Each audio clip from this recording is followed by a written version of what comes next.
All right, welcome everybody to another episode of Draft on Tap. Our guest today from Fantasy Pros, Derek Brown. Derek, how are you? First time on the show. Doing good, guys. It's a good time to be here, man. I feel like we're gonna blink our eyes and the freaking draft's gonna be here, dude. So I'm just trying to tie up loose ends and thank y'all to have me on the show today. No doubt. It used to be my anniversary is coming up on the 22nd, and it used to be the draft was always the weekend before, or it was right around that area. Why they decided to make us wait an extra week the last couple of seasons, I'm not sure, but I hate them for it. I'm ready to go now, particularly those in Washington with the number 2 pick. Mm-hmm. It has become exhausting, as you can imagine. Quickly, before we get to know you a little bit, Derek, I just got off the call, the media availability with Daniel Jeremiah. A couple of interesting things there. He says if you hear anything about the pick at 2, don't believe it. He knows Adam Peters, and Adam Peters isn't saying anything to anybody. Yep. Kind of figured that, but it was nice to hear him say that. Also, something that's been swirling around in Washington, which I thought was interesting from DJ. He also thinks that Washington is a prime candidate for a trade up. Much has been said about the tackle class, and it is deep, but instant impact players, when you start looking, there's probably a run somewhere in that 12 to 22 range. He thinks that they've got ammunition and will be looking to move up, and they've got a big holder. Mm-hmm. So we've been talking about it for a while on this show. It was nice to hear Daniel kind of give a little bit of credence to that thought. All right. Yeah, first time on the show, we like to get to know folk a little bit. Tell us a little bit about how you got into football and how you've made your way into the space. Oh man, somewhere out in the Instagram space is a post of the first article that I written probably 2016, 2017 ish. I'll date myself. I was talking about Julius Thomas and Carson Palmer in that article, so it's been a minute. But I've bounced around a lot of different places. Been enamored since I've been able to call Fantasy Pros my home. But yeah, man, like it's been a winding road. My backstory before I got into football and writing was I never thought I'd be a writer. I've legit. So I'm a fraud. I'll throw that out there right now. I'm a total fraud. All these books that are behind me and I could pay into the entire damn bookshelf. It's all my wife's stuff. She's the reader, not me. I've got publications maybe I've written over here. Where the hell is that? There. And for me, I never thought I'd be a writer, never thought I'd be in sports media, all that kind of stuff. By trade and by career before this, I was a pediatric St. Jude nurse, actually, for about 14 years. And I've only been in sports media full time about 4 years. So really started that, making some, I'm not a beer drinker, so I won't say beer money, whiskey money on the side. Writing and stuff, bouncing around a lot of different places and really just trying to hone my craft. And one thing leads to another, and you keep trying to work your ass off, and you get to a spot that you never thought was even in your wildest dreams. So it's been a long and winding road, but worked my ass off to get here, still working my ass off to stay here. You did the podcasting, you talked about the writing. You prefer one to the other. No, honestly, I love both. I think that's one of the things. Like, if you're in the sports media landscape nowadays, you got to be a triple threat. You got to be able to write, you got to be able to talk, and you have to be able to do video stuff. And if you're not going to be doing those things, you're probably going to be limiting yourself. So, no, I enjoy all of it. I have not done much writing, but I am convincing myself to get back into the writing uh, slowly but surely. All right, let's get to number 2 here for Washington. Obviously, it's going to be the quarterback. Derek, do you have a preference between the two? It looks like it's odd this year, right? Because it feels like this. Hmm. You talk to the scouts, a lot of scouts are high on Drake May. If you talk to media personalities seem to be higher on Jaden Daniels. I'm not sure if that's because of the flash factor. How do you have them ranked? Do you have a preference? I have a big preference, and people can go check the receipts on the Fantasy Pros NFL Draft Show with Thor Nystrom and myself. We put that was our first episode we put out in February. I said it then, I'll say it now. Jane Daniels is my QB1 of this class. He is the player that we talked about the betting markets way back when in February when they first came out. And I said Jane Daniels is going to the Commanders at 2. He is a lockstep fit for what Cliff Kingsbury wants to do with that offense. it's a perfect marriage. I strongly prefer Jaden Daniels, and this is not really a shot at Drake May. I like Drake May, and now he is my QB4 in this class, whereas Daniels is my QB1. And with Daniels, everybody talks about him as a one-year wonder and all that type of stuff. Situation matters, coaching matters, and what we're talking about is a player that in Jaden Daniels, I still, much like Drake May, and people like to talk about Jaden Daniels like he's a finished product. I don't think he's a finished product. I think he's a player that we're still continuing to see grow into his own. And the player that he can become, I still think there's meat on the bone there. Because you look at the processing speed, you look at, if you go back to his early collegiate tape and what he did at versus LSU, everybody talks about it. Oh, well, he got propped up because of the wide receivers. I adamantly disagree with that. Malik Neighbors is a freaking stud in his own right. I do think that if we're looking at who made who here, and is it Brian Thomas Jr. that helped to make Jaden Daniels, I think it is emphatically the other way around. Yeah. So people can have the conversation with me about, oh yeah, Malik Neighbors is that guy, and he helped out Jaden Daniels a ton. That's fine. That's great. That's grand.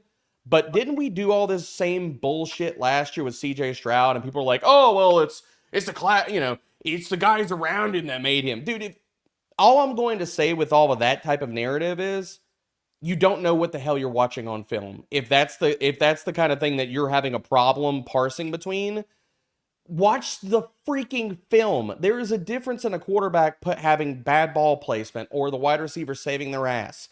I can make you a really good case that Rome Odunze did that for Michael Penix, but if you go watch Jaden Daniels' film, there's anticipatory throwing. There is ball placement. He is hands down the best deep ball passer in this class. Now, not from an arm strength standpoint. Drake May has him on that. But ball placement, it is absolutely elite no matter whatever number you pull up from last year's film or numbers for Jaden Daniels.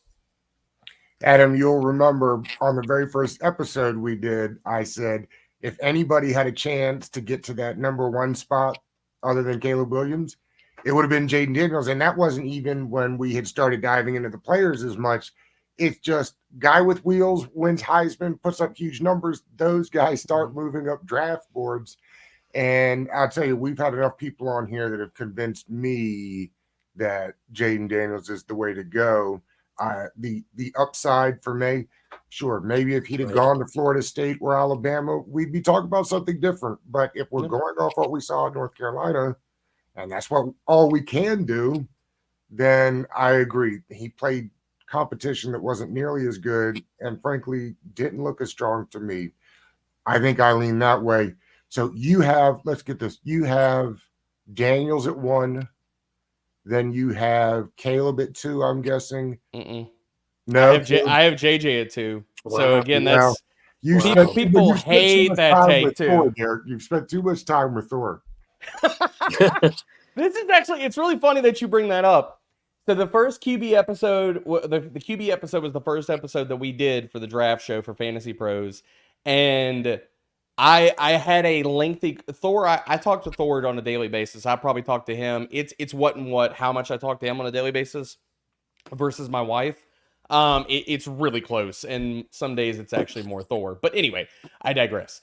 I had a call with him, or I called him up the night before we did that quarterback episode, and I legit, the verbatim told him, dude, Caleb is my QB3. I don't know where you sit on JJ McCarthy. Like, I think you like him, but I'm putting JJ above Caleb, and I was like, I already know the circus that's going to create, and I'm not trying to create a circus with that. Honestly, that's how I rank them, because I look at JJ McCarthy's ceiling is not far away from Caleb Williams. But if you're looking at floor, I emphatically believe that JJ McCarthy's floor is higher than Caleb Williams. I like both the prospects. I love all top 4 of these guys in this class, but we have to rank them. And I think the range of outcomes for Caleb Williams is a lot wider, considering, because people try to wish away his 2023 tape and all the hero ball stuff and all the issues with that cropped up in that year. My worry with Caleb and why I have him at QB3 and JJ above him is people are sleeping on the talent of JJ McCarthy. I think that people are waking up to that more now because they can't run from it. They can't hide from it. But with Caleb, I'm just acknowledging that I think the range of outcomes is much wider for him. And if he busts, I see potential there. Now, I'm not calling him a bust, and I'm not saying that's how I project it. I mean, shit, my comp for him was a right-handed Steve Young. So the kid has talent. I believe in that talent. But for ranking that, I think JJ McCarthy is a more finished product, and he has just as much upside, especially the off script stuff. He doesn't run circles and do all this circus kind of stuff that Caleb does. But if you look at JJ's tape, all of the off script stuff and the plays and the arm angle changes and things like that, they're all firmly there. He just didn't do it as much, or wasn't asked to do it as much at Michigan as Caleb did at USC. Which totally makes me wonder what's going to happen out there in LA with Justin Herbert when they go in there and run the ball 40 times a game and do the same kind of thing. It doesn't feel like a very good fit when you have presumably a top 5-6 quarterback. I think it'll be interesting. Well, Doug, it's funny you say that, because as soon as we put that episode live and everybody started like hating the fact that I had Caleb at QB3, and everybody said it was just clickbait, I was just doing it just, to get raise eyebrows, and I'm like, I'm really not. If you take time and listen to our episode, like, you'll see why I'm there, or at least my thought process. And the thing that I went through with all of that was that I see the larger range of outcomes, and I'm just like, look, like, I think McCarthy is really that damn good, and it's not that I hate Caleb. Adam, how do you have these guys? We haven't gotten your list recently. How do you have these quarterbacks sorted out through the top five? Well, I just start with McCarthy. More and more, exactly, like the exposure. I don't think it's clickbait at all. I respect those takes, and I want to look into it. And what I'm seeing with him is, as far as transitioning to NFL, he might be the most prepared to go that next level. I think a lot of the stuff that they run at Michigan, everyone's like, well, they're run heavy, this and that. Well, there's going to be a lot of what they're going to do in the NFL. So I can see that. When you talk about Caleb Williams, I have the same thoughts about May, the hero ball stuff. And, and I saw a lot of footwork breakdown in 2023. So that's what's concerning, because when you start to see certain things go backwards, I still like May. And that's what I say. If Washington got Daniels or May, I'd be cool. But I already see a seasoned Daniel. So again, I'll start. Caleb Williams won. I like the intangibles, and I just think Chicago is going to do that. So I guess my idea of what's going to happen, and it's kind of been swayed, I guess. After that, that's where I have, JD5. I just think that, for a rookie, when you're building an offensive line, totally gutting the team, he gives you the options, not saying they're going to run Kyle Shanahan stuff with like they did with RG3, but you have the option to do a lot of that run action stuff, because, it doesn't put so much on his back. It uses his athleticism without taking unnecessary hits. A stat line that I saw this week that nobody talks about, they talk about all these unnecessary hits he takes. He was number 1 in the country for 4 yards per loss on sack. And over a third of those came out of him running out of bounds, not getting hit, running out of bounds. So those kind of stats right there, you kind of put those together. You see this guy is seasoned, and he's just, he's getting going. Third, crazy with May and McCarthy. I have them neck and neck right now, and I think that's what's going to happen in the draft. I think either one could happen. McCarthy, I think you could do a lot more early on with him. So, I might have him right now. I think by draft night, I wouldn't be surprised. I'll have him at third. Right now, I have May just slightly over. More about his overall ceiling projection. I do give him a little break for 2023. A lot of the losses as far as personnel goes, some changes in North Carolina.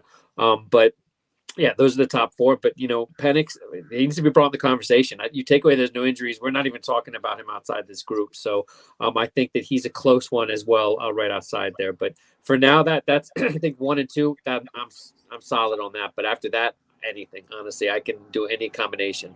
Point I wanted to make on Herbert and Kayla, or at least Herbert and JJ and stuff, is that kind of tying a bow on earlier, is that I want people to use the same freaking energy that they're using to hate JJ McCarthy about what Jim Harbaugh did with the offense, right, and the contextual stuff about them and being in leads and stuff. When the Chargers go run heavy this year and they take the ball out of Justin Herbert's hands, because this is what Jim Harbaugh and Greg Roman want to do for the entirety of their coaching careers. Can everybody use that same damn energy that they're using to hate on JJ McCarthy, to try to hate on Justin Herbert? You won't see that, though. You'll see everybody, well, Herbert's only throwing less because it's a Harbaugh thing, and because they're winning, or because of Roman and stuff like that. It's like, Oh, really?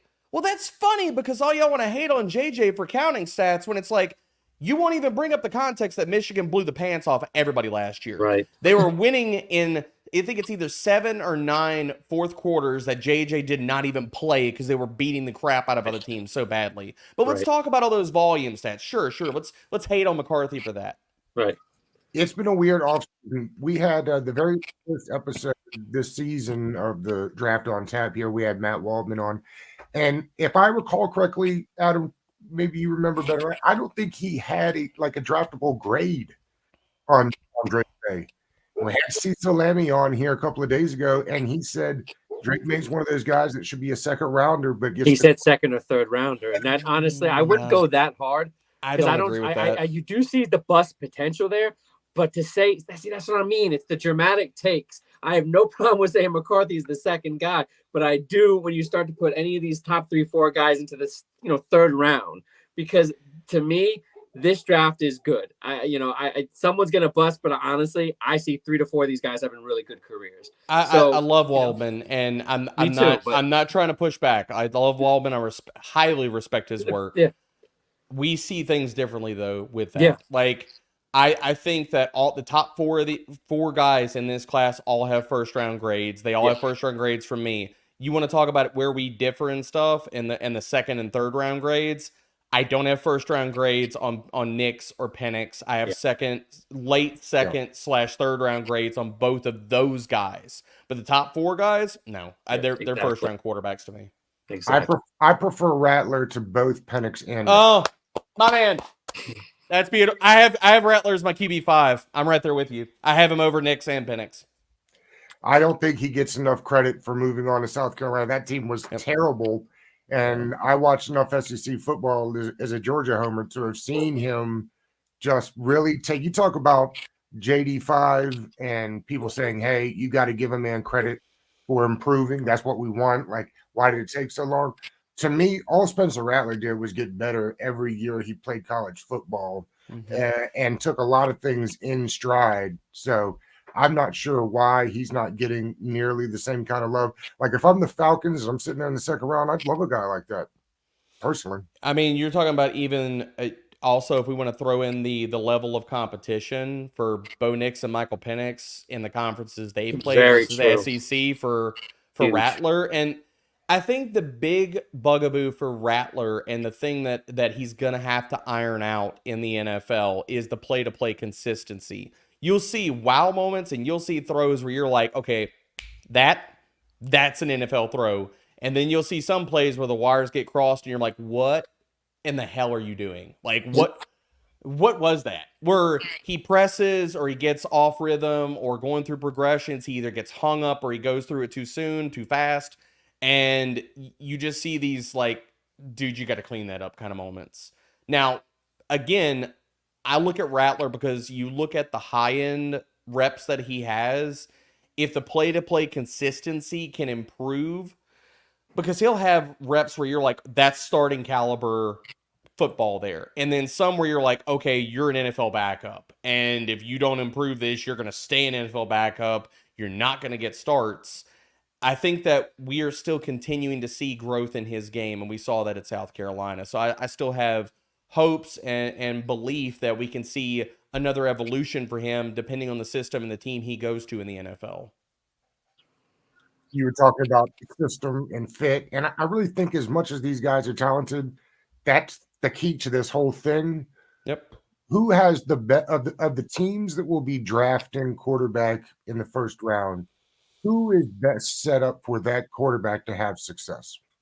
I think the easy answer here is the Minnesota Vikings that can trade up into the top 4 or 5. They're the best situation that a quarterback can go to. You're talking about play caller, you're talking about high-end skill pieces around, as well as the ability to run the football. Like, I don't think Aaron Jones is washed. I think he showed when he was finally healthy at the end of the year. You saw what he did in the playoffs. You saw what he did at the end of the season. He could still be that guy, health permitted. So the Vikings are the number 1 situation for a young quarterback to go to for me. Number 2 is, okay, so I will say this with some projection.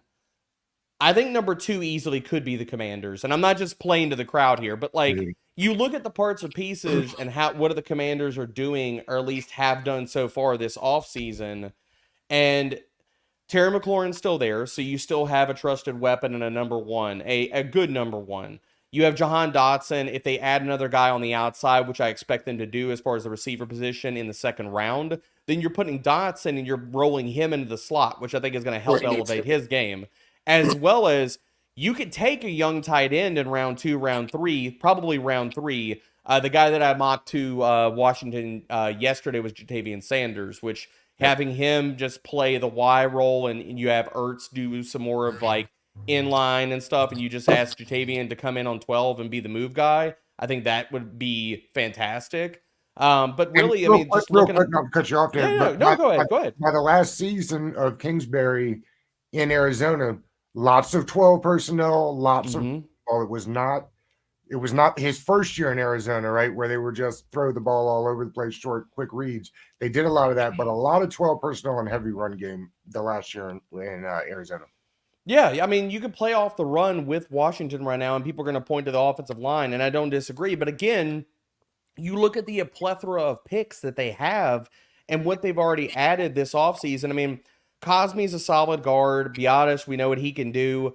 Really, you shore up the tackle positions, or you add one tackle and maybe another guard, then I think we're cooking with gas here for the Commanders, assuming that those prospects hit the ground running in their first year, which, looking at this class, if you need a tackle and you need guard in second and third round, there's a lot of guys to go after. And so really, you add to the skill players on this team, wide receiver, tight end, and you add to the offensive line, you can make an easy case for Washington being a better ecosystem than even the Chicago Bears. And I'm not besmirching the Bears, but for the additions that they have and that they still will make in the draft, that offensive line is still not great. I mean, it's okay. It's maybe middle tier of the NFL, and we could have a long conversation about that offensive line versus Justin Fields and holding the ball and things like that. Nate Davis is still not a great guard. They still are projecting like, okay, our tackles are good, but not great. As much as I love Braxton Jones coming out of nowhere, and I was high on him as soon as the Bears drafted him. But again, I go back to after the NFL draft, I think there's an easy case to make if the NFL draft plays out the way that I think it can for the Commanders, that they are actually the second best spot for a young quarterback, and it's not Chicago. If it's JD 5 to the Commanders at 2, where do you project him in dynasty football drafts? Right now I've got him in redraft rankings. I've got him as a top 12 quarterback. Because if he runs, he's going to be top 12. Wow. In dynasty, I've got him as my QB 6. He is in the same tier. I mean, he is literally hugged up. Number 5 is CJ Stroud. Jaden Daniels is 6. Anthony Richardson 7. And it's because of that running that you're it's the rushing. As a premium. All the rushing. I mean, again, people evoke the name, and I really think it's a terrible comparison. They evoke the name Justin Fields when they talk about Jaden Daniels, and I really think it's lazy. I think it's stupid. Justin Fields was not a rushing quarterback at Ohio State. We didn't see the rushing utility until he hit the NFL field. And comparing, I'm just going to say this just as a blanket statement. You are hoping that one day Justin Fields becomes Jaden Daniels in his ability as a passer and to play from the pocket. That's what you're hoping for Justin Fields. So to say that, and people love to poke holes in Jaden Daniels and say, well, all the pressure to sack ratio and stuff. It's like, you talk about that in the context of an entire collegiate career so you can besmirch the kid. But why don't we talk about this in reality? Why don't we talk about this in that statistic in his final year at LSU? Is it great? No. Is it terrible and horrible? And it's 20.2%. Would it put him on the lower rung? Sure. But again, if you look at every other metric you could talk about with quarterback play, he looks really stinking good. So if Yep. we're going to get hung up on one metric and trying to knock down a quarterback, then at least let's give it the context that it deserves and talk about who he was in his final year at LSU and not using yesteryear numbers. Like, players can't get better. Like, any of these kids cannot continue to improve their games at the collegiate level. It's like, well, we got to talk about it in the context of their entire collegiate career. It's no. We are talking about who this player is today. Yep. And how he's going to project to the NFL. So if we're going to do that, let's do it right. Yeah. When I liked also Eric Eager was on with Kevin Sheehan on the local radio, and they were talking about this pressure sack ratio. And Eric reminded that's why it's important to look at EPA when you do this stuff, because Kevin brought up a great point, and Adam, you touched on it a little bit earlier. Like, how many of those sacks were Jaden Daniels scrambling out 1 yard short of the sticks? Mm-hmm. Whether they be, every context is different. Like, when did those sacks happen on first? Well, and not every pressure is the same too. Exactly. Like, can we also talk about that? Like, context about a single play. Like, every pressure is not created equal in the sense of how that play is. A free rusher coming off the edge with nobody chipping him and blowing up a guy on the backside, like, from his blind side, versus a guy who is taking 5 to 10 seconds to break through a tackle and a running back to sack you is a very different conversation, but yet those two things get lumped into the same category and they are not the same at all.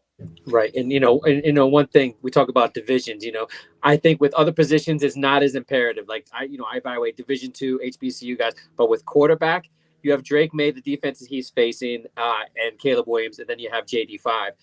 SEC defenses, those are a lot closer to NFL as the ability to, run a cloud cover, and next thing you're sending 3-man blitzes, you're sending jail. But so I think that when you see what Jaden Daniels did in those kind of environments, and he saw it week in and week out, I think that his age, people have, for some reason, poo-poo it, which I don't understand, and that's why I'm steadfast in saying, not ceiling wise, but I've said it since the beginning. Randall Cunningham, you see what he did, not with Philadelphia, but what he did into his 30s. When he had Randy Moss and Chris Carter, what he did in Minnesota. You could be talking about JD5. That maturation process is within 2-3 years away. So you're talking about a 28, 29-year-old quarterback could be playing like what we saw with Randall in Minnesota. Think about Randall had another. Whoop. We lost him. I like that. There we go. So what I was saying, Randall, the take was too hot. The internet couldn't even handle it, Adam. Sorry. If Randall had another 5 years at that pace, we could have seen something really, really good. So anybody that says, that's a low bar, I'm talking about as a whole. So with JD5, like you talk about, he's not taking those sacks under center. He's not taking those sacks, right behind the line of scrimmage, the jail breaks. He's created 3-4 seconds before he's throwing it out, running out of bounds. Like you said, taking off for, a 60-yard touchdown. So early on, people are saying they're scared of this, scared of that, but he's already shown the mentality. Like, for some reason, I'd like to see his highlight tapes with just passes and just slides, because he does it all. So, it doesn't scare me that he's going to take these hits week in and week out, because you've seen the maturation process from Arizona State all the way up into LSU. So, to me, you're just going to see it keep it better. What do? You have to have good coaches surround him. You talk about Washington, bias aside, they're putting together coaches and infrastructure that's going to harbor a player like him. Well, and the other part about all of that is that people love to take all these cut up reels and show him getting blown out of his cleats and stuff. Yeah. To me, if you're going to tell me that a quarterback cannot learn to slide and he can't learn to be safer with his body and stuff and run out of bounds, I don't know how you come to that conclusion. Like, that makes zero sense. Well, we have Robert Griffin PTSD, Derek. That's you got that. That Robert's body limbs flying all over. Well, RG3 was never the pocket management type or the decision maker that Jane Daniels is right now, ever in his career. Yeah. Like that's a Washington thing. So we get a little scared when we see guys like that. Look, I put a couple lists together. We'll wrap up with this. I'll throw a couple of names out. You guys tell me which way you prefer them. Brian Thomas, McConkey, or A.D. Mitchell? You want me to lead this off? Sure. Go for it, brother. For me, I'm pulling up my ranks right now. It's going to be Ladd McConkey. Easy for me. And this is not shade. Yeah, I've got Ladd. Well, I've actually got Ladd McConkey as my wide receiver 8. BTJ is 9. I've got A.D. Mitchell at 16. I am not an A.D. Mitchell fan. You will not hear me standing him. Well, the Georgia tape's much better than the Texas tape. My hang up with AD Mitchell is if he did not test as good as he did, nobody would be in on AD Mitchell. Exactly. Because I don't see it on his film. And again, there are a lot of guys in this class that you can cape up and you can talk about. I like them because they're film, even though the analytics don't line up. AD is not one of those guys for me. He still has growth as a route runner. There's a lot of context when you watch his tape. I was talking to some friends in DMs yesterday about his game versus Alabama, and I'm like, if you go watch the all 22, because you can't watch cut-ups of any, especially receivers, you can't watch cut-ups. You have to watch all 22. And there's context for days about guys, whether it's blown coverages, whether it's Terrion, specifically in that game, Terrion Arnold's playing off of AD Mitchell because he's so scared to get burned over the top. There's PIs. There's times where he's grabbing at him and things, and it's really AD is either running by players and not like you can't do that in the NFL. You can't just run a straight go route in the NFL. Like everybody runs a freaking 4-4, 4-3 in the NFL. Yeah. So for me, it's Ladd McConkey amongst these guys. I think he has the most well-rounded game. I think whether you look at it from a film or an analytics standpoint, he bests both of those other wide receivers handily.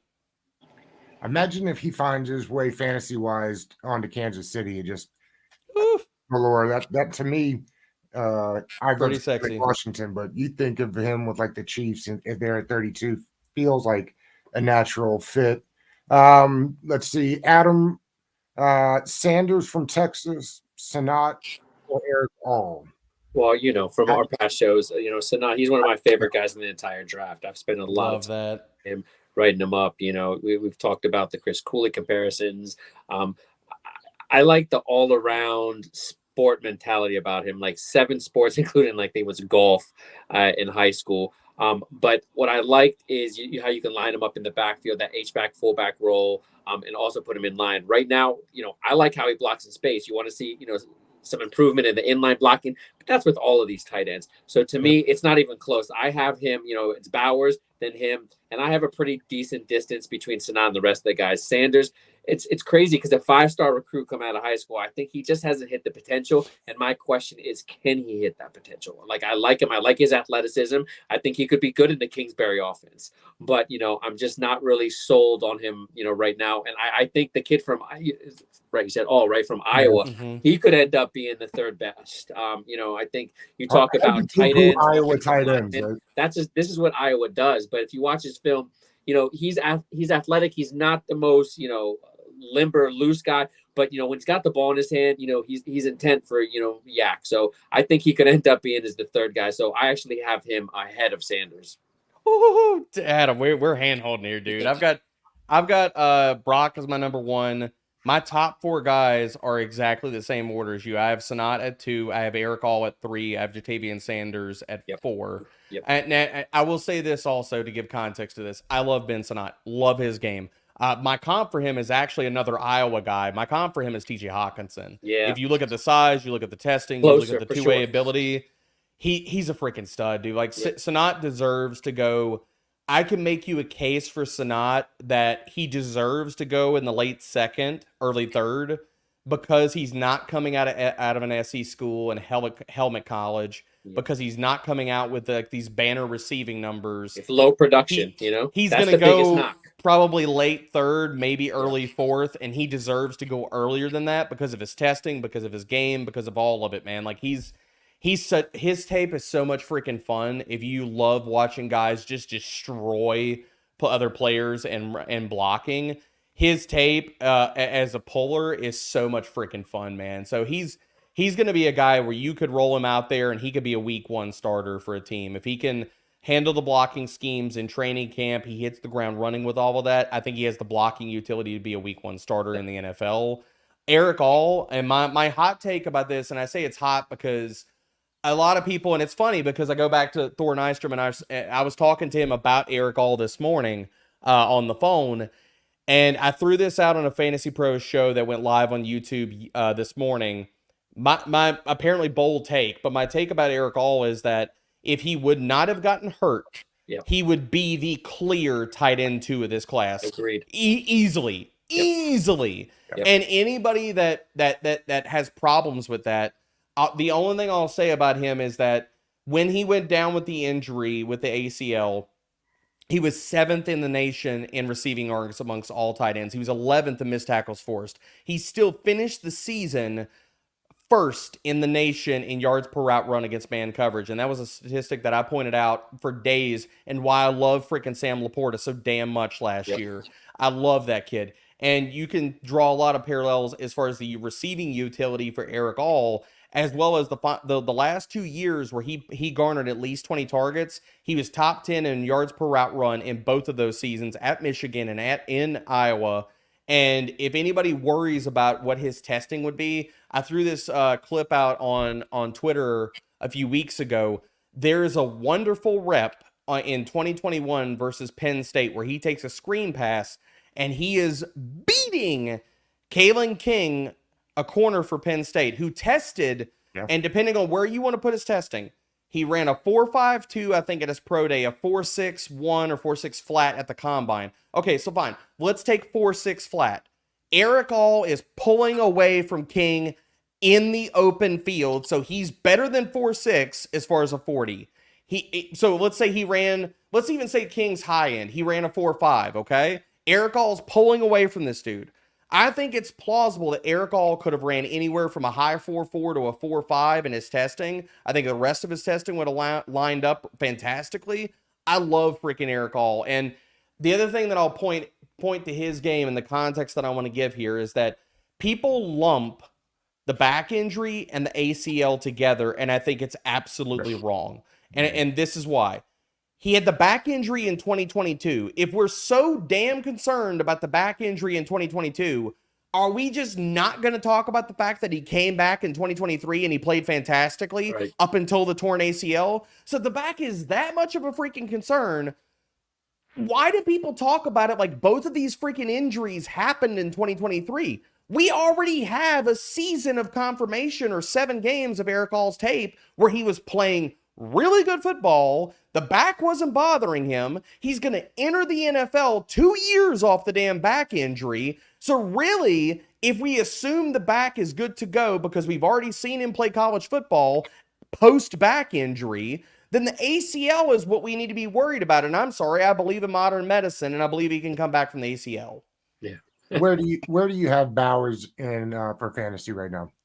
For right now in my overall rankings of this class, I have him 4th overall, right behind. Now again, this is one quarterback, stuff like that. Sure. I have him 4th overall, right behind the big 3 wide receivers. In Superflex, I have him at 107.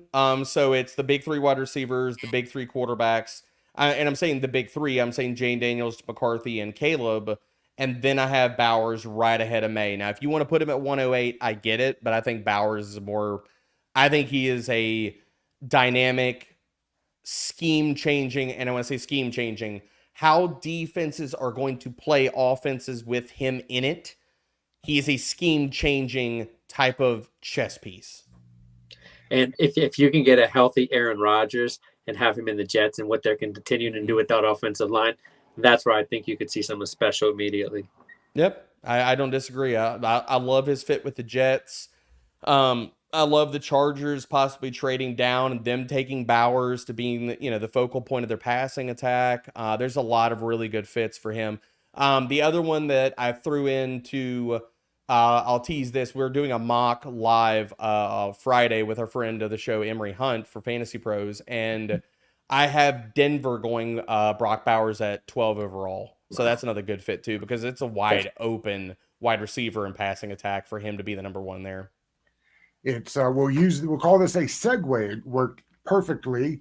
One of the questions I threw to you was actually from our conversation with Emery Hunt on Monday.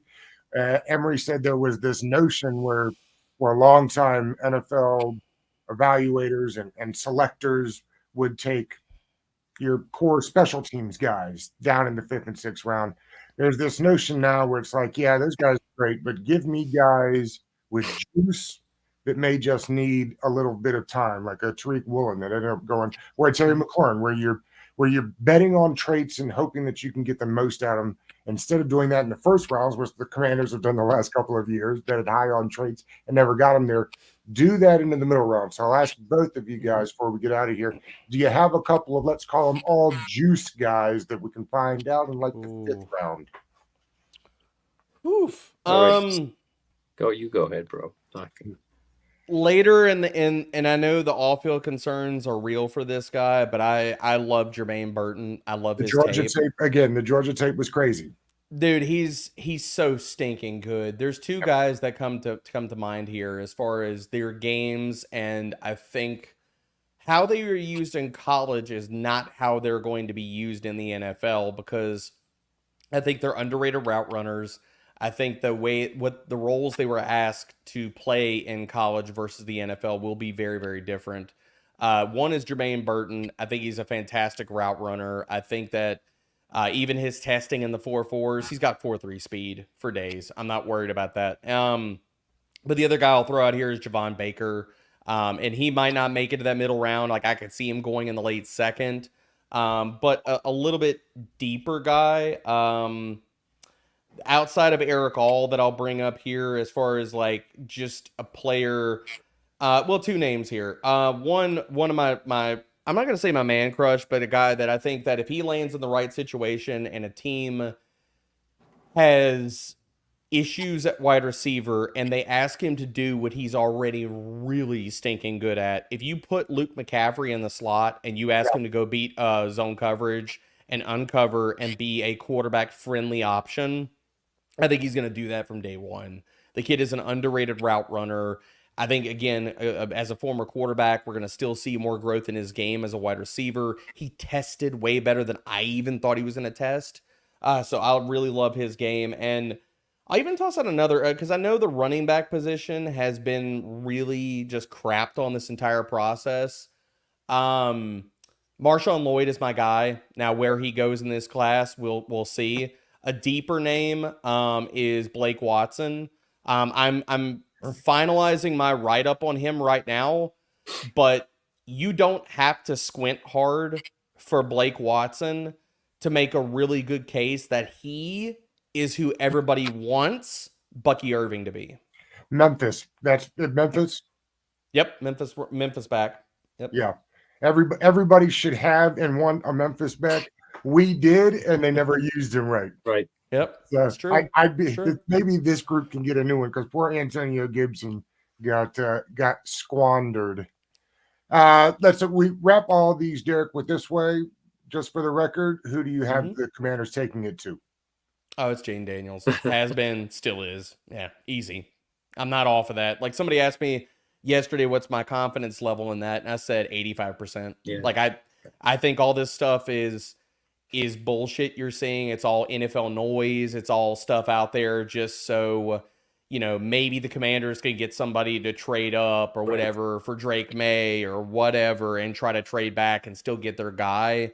I mean, because every team is going to entertain phone calls. Like, it just comes down to, is that an insane enough haul for us to at least consider it? But all these teams are going to do their homework on every single scenario with every player and every trade up and every trade back and every single pick. And this is all because the class is deemed to be so bad next year, right? You buy into that. Every year we hear about bad classes, then we actually get to the class. Mm-hmm. And, like Carson Beck is going to have a big year next year, right? Like, I mean, he's going to put up huge numbers. There'll be guys at the top. Is that, do you buy into this notion you have to get one this year because next year's group is so bad? I buy into it to an extent. Only in the instance, do I think there's only going to be one good quarterback and the rest of them are dog water? Probably not.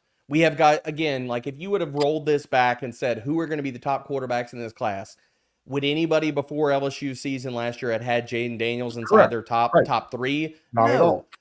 So, like, there's going to be another quarterback that emerges. Maybe that's two, maybe it's three. Who the hell knows? Like, the only way I'll push back about the quarterback class is I'll say this about it.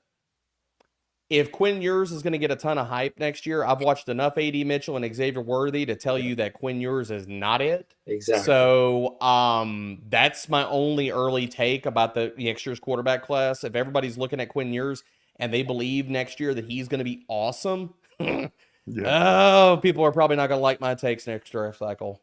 We agree there. Let's see, Adam, we'll wrap our season up next week. We'll do our final big board. Derek, what do you guys got coming up with Fantasy Pros? Oh man, NFL Draft. We are going to be live streaming both day 1 and day 2. So tap into the YouTube channel, get ready for that. You can set up notifications. We're going to go live beforehand. We're going to give you fantasy angles. We're going to give you betting angles and real NFL analysis, because we don't just talk all those types of things. If you've been tuning into the show, I hope you gather that from all of this.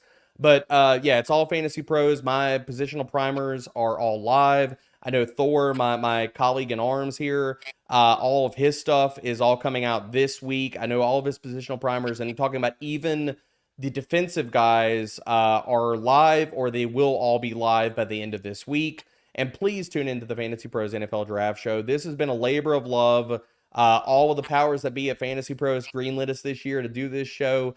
It has been awesome, and it's one of those things where, and you guys consider and definitely get down with this, is that there's so many conversations that you have off air, talking to your friends, talking to your buddies about prospects, and me and Thor fighting and going back and forth on a daily basis through text, through phone conversations. All we're doing is turning on the mics, man. So all the stuff you hear on this show and me giving him 10 types of shit about stuff is the same thing we do off air. We just get the chance to record it now. That's right. Well, Derek, this has been great. Tell Thor we said hello, and I definitely will do this after the draft when we're in full fantasy mode. Oh, absolutely, guys. Anytime, man. This is a blast. Thanks, buddy. Appreciate you. It's coming on.